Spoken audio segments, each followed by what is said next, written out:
Hi friends, ఈరోజు Rayalaseema special సంగటి తెల్లగడ్డ టమోటా కారం చూడండి. చేసే విధానము సూపర్ టేస్ట్గా ఉంటుంది సంగటిలోకి. ఫస్ట్ టమోటాలు ఇలా వేయించుకున్నానండి నేను.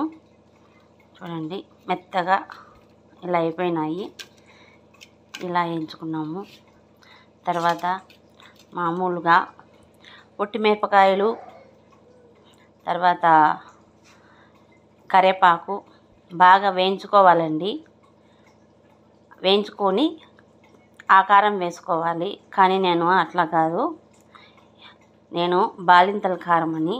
చూడండి, తెల్లగడ్డ, ఒట్టిమిరపకాయలు, ఉప్పు అది మిక్సీకి కొట్టుకునేసి దాన్ని తిరగవాత వేసుకొని ఆయిల్లోనే తిరగవాత వేసుకొని పెట్టుకున్నాను. దీన్ని బాలింత కారము అంటాము మేము. ఈ బాలింత కారాన్ని వేస్తున్నాను. ఒట్టిమిరపకాయలు దీంట్లోకి మెదగవు కాబట్టి ఈ కారం వేస్తున్నాను. ఈ కారం వేసి చూడండి, ఇలా ఇలా ఇలా పిసికేయాలి బాగా. చూడండి, ఇలా ఇలా పిసుకుతూ దీంట్లోకి మనకు ఎంత క్వాంటిటీ కావాలనో అంత క్వాంటిటీ ఈ కారం వేసుకున్నాను. ఈ కారం లేకుంటే ఒట్టిమిరపకాయలు వేయించుకొని, ఒట్టిమిరపకాయలు, తెల్లవాయ, ఒట్టిమిరపకాయలు వేయించుకునేది పొడి కొట్టుకొని తర్వాత తెల్లవాయలని దీంట్లోకి వేసుకొని ఇట్లనే నలపాలండి. దీంట్లోకి చిన్నది ఒక పిచ్చ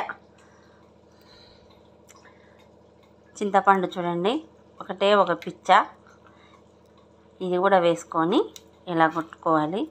ఇలా నానబెట్టుకోవాలండి. దీంట్లోనే మళ్ళీ వాటర్ వేసేది అవసరం లేదు. చూడండి, ఇదే వాటరే సరిపోతుంది. చూడండి, ఇలా చూడండి, చింతపండు చూడండి ఇలా అయిపోయింది. ఇదిగోండి, ఇంకొంచెం ఉంది. దీన్ని కూడా ఇలా ఒత్తేసుకుంటే అయిపోతుంది.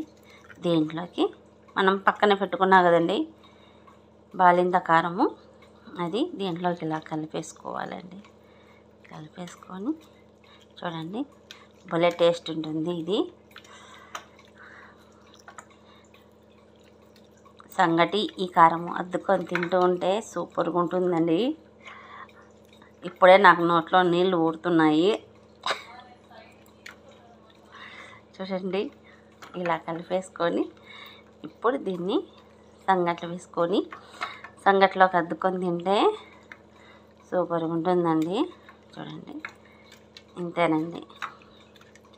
చూడండి, ఇది టమోటా, తెల్లగడ్డ, ఒట్టిమిరపకాయ కారం అంటారండి దీన్ని.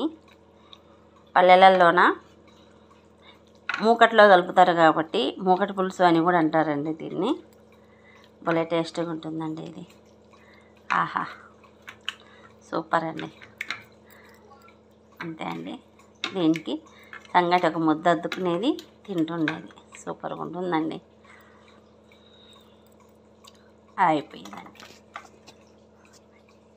ఈ కారం గిన మీకు నచ్చినట్లయితే లైక్ కొట్టండి, షేర్ చేయండి, సబ్స్క్రైబ్ చేసుకోండి. Thank you.